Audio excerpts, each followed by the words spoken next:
Hello again, everybody. Tony Johnson here, Customer Experience Leader. Listen, it is a great day to be working from home. If you're watching the news, again, a lot going on. There are a lot of states out there that have said, hey, don't come to work for a while. I think New York City, Governor Cuomo was on today, and he said, listen, 100% of non-essential workforce, don't come in. So, again, I think we're going to continue on this journey of what does it mean to work from home. And so that is a fantastic opportunity for us to continue our conversation. So I think we're on day, 4 of this adventure together. Many of you may have been doing this a little bit longer. I know, I think I'm on day 6 of work from home, haven't been traveling.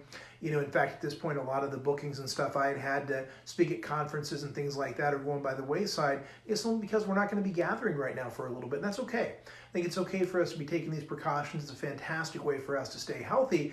And so, I hope everyone's having a little bit of fun. If you have not, by the way, had a minute to just kind of Google some of the stuff people are doing out there on YouTube or on Facebook, on Twitter, there are some really imaginative folks out there that are doing some, just quite frankly, really fun, amazing, funny things to watch. And let's face it, we can all use a laugh in our lives right now. So without further ado, though, let's kick in. I've got 3 more tips for you today. But before we jump in, just remember, and today I actually remembered to get it so that you could actually read it. Last week, not so much, or yesterday, not so much. So just remember, igniteyourservice.com is my website. You can join me on Twitter, on Instagram, Snapchat, TikTok. I am everywhere, literally everywhere. I mean, I'm not in your house right now, but I'm everywhere. So anyway, that said, let's go ahead and jump in with our first tip today, and that is healthy snacking.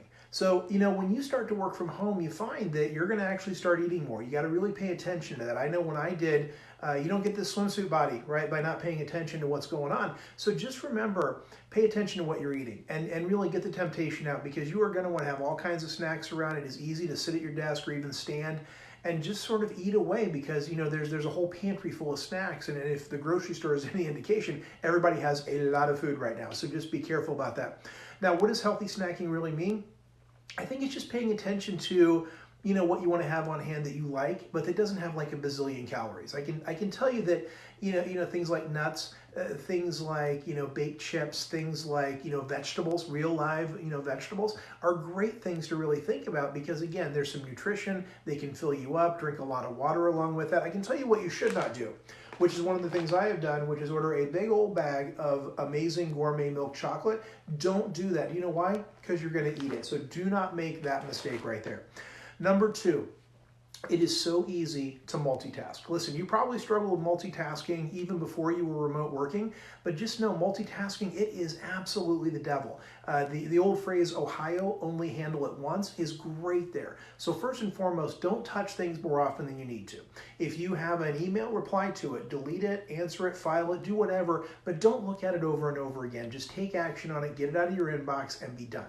But when it comes to multitasking, it is so easy to have like 14 windows open on your computer. And if you look right now, I bet you all of you do it. In fact, you may even be watching me while you're multitasking on something else. So first of all, pay attention to me and shut the other stuff down.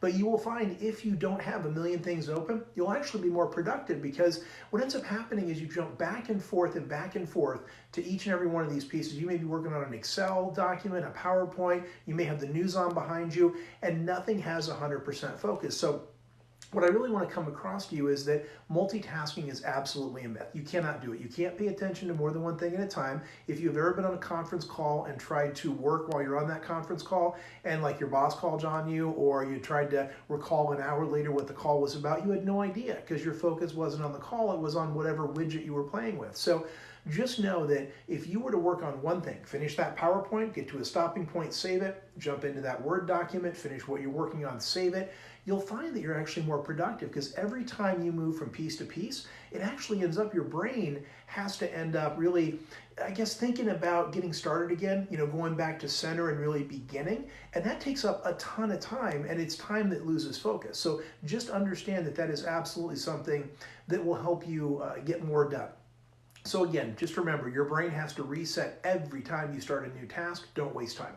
And the third piece, How was your productivity this week? How was your week? Really look back and ask yourself, what did you get done? I bet if you look back, you're going to find you actually got more done this week than you might have in a typical week when you were maybe going to the office. So some of that has to do with your commute, but some of it has to do with the fact that, frankly, there was no one there to bug you. There was no one to go chat at the water cooler with. There was no one to waste time as you walked around the office looking for a pickup conversation. Meetings probably didn't take any longer than they needed to, and you probably found that you got an amazing amount of stuff done. Turbocharge that into next week, because if you look back and say, my gosh, what can you get done this coming week? I think you're going to find amazing productivity. The other thing, what does your week look like for next week? So never forget, it is never too early to start planning your next week. So as you're shutting down this week, or as you're getting ready to maybe jump into the next week, take a moment to plan what that looks like, whether it's in your software, whether it's in your Outlook, whether it's in your OneNote, whether it's in your good old-fashioned analog notebook like I like to sometimes use. Because remember, these don't need batteries, and that's what I like about a good notebook.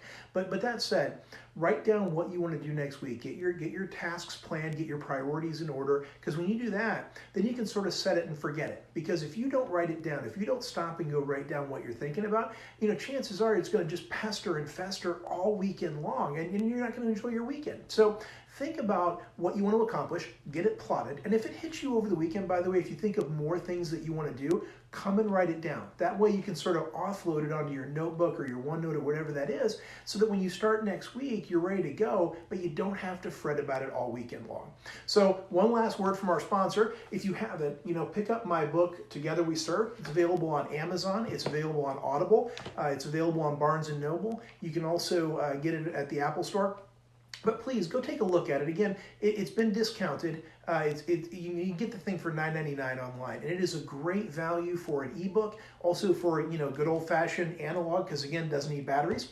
And then also, again, if you love an audiobook, please go check it out on Audible. You can use a credit, you can actually pay cash for it. But as you're trying to stay in shape, as you're trying to stay well-rounded, as you're trying to improve your leadership, really worth a look to make sure that you're taking that time, to really advance yourself and really learn about it. So again, I hope you have had a tremendous week. I know it's scary out there. I know that a lot's going on. I know there's a lot of trepidation, but please stay focused, get that amazing work done. Enjoy this time when you get to remotely work. We will be back again on Monday at 5:30 with more tips, 3 more amazing tips. So remember to tune in then. Have a great weekend. Talk to you soon.